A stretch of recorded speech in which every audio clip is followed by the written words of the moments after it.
Makulimlim na hapon pala sa inyo. Tulad ng dati, diskarte ulit tayo sa kalye. Nag-aantay na nga pala ako mapasukan ng booking dyan. Hanggang sa napasukan na nga ako ng booking dito sa Yedang Korean Mart, tapat ng Santa Rita Church, Baclaran, Quirino. At na-drop off ko na rito sa Las Piñas.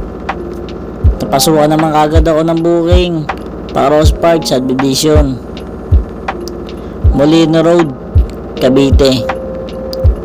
Swerte naman at napasukan ako pa uwi.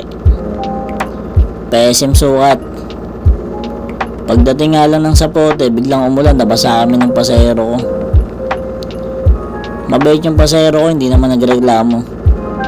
Nakalimutan ko kasi magdala ng kapote, hindi ko rin nakalain na uulan. Dahil basa na nga ako sa ulan, hindi na ako tumanggap ng booking, nagdesisyon na lang akong umuwi.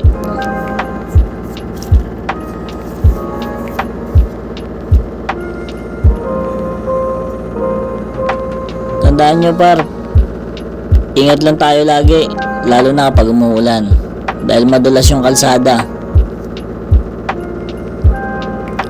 Importante pa rin, ligtas tayong makauwi sa kanya-kanya nating pamilya.